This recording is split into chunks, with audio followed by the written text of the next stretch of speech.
할렐루야, 김양일 목사입니다. 오늘 5분 설교는 주여 나를 구원하소서라는 주제로 말씀을 전합니다. 주여 나를 구원하소서라는 말은 베드로의 급한 외침의 소리입니다. 베드로가 예수님의 오라는 명을 듣고 갈릴리 바닷물 위로 걸어가다가 바람을 보고 무서워하며 물속으로 빠져가면서 주님께 살려달라고 소리를 지른 것입니다. 이 구원하소서 하는 것은 죽음의 공포에서 살려달라는 베드로의 간절한 외침인 것입니다. 베드로의 외침을 들은 주님께서 믿음이 적은 자여 왜 의심하였느냐 하시며 베드로를 붙들고 함께 배에 오르셨고 바람이 그쳤습니다.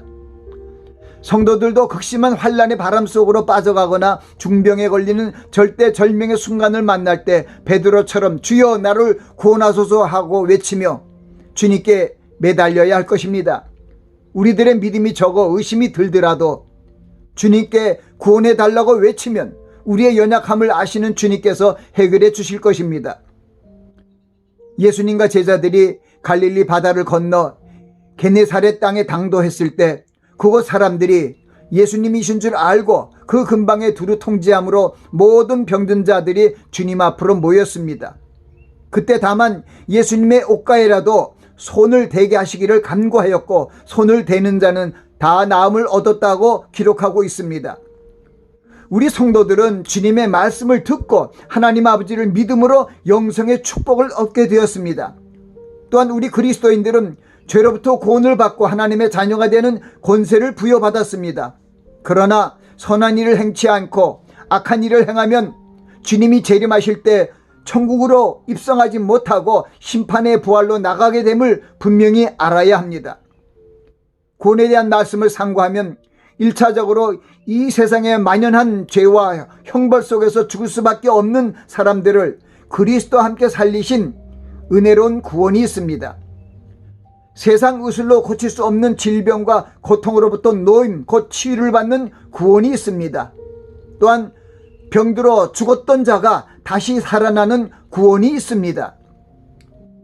성경의 기록을 살펴보면 악인으로부터 건지심을 받는 것, 도우심을 받는 것, 병고침을 받는 것, 인도하심을 받는 것, 대적으로부터 구조받는 것, 모든 환난에서 구출받는 것 등에 많이 사용하고 있습니다.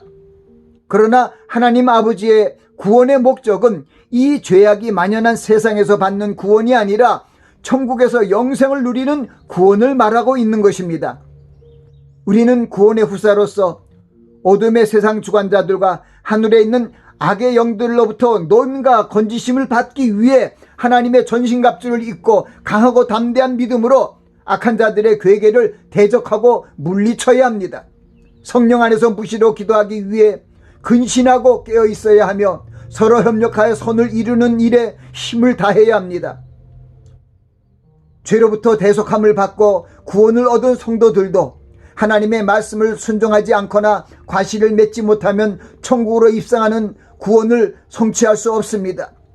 죄로부터의 구원을 일방적인 하나님의 대속의 은혜로 얻게 되는 선물이지만은 천국으로 들어가는 구원은 하나님의 말씀을 순종하고 하나님의 뜻, 곧 선한 일을 행함으로 주어지는 것입니다.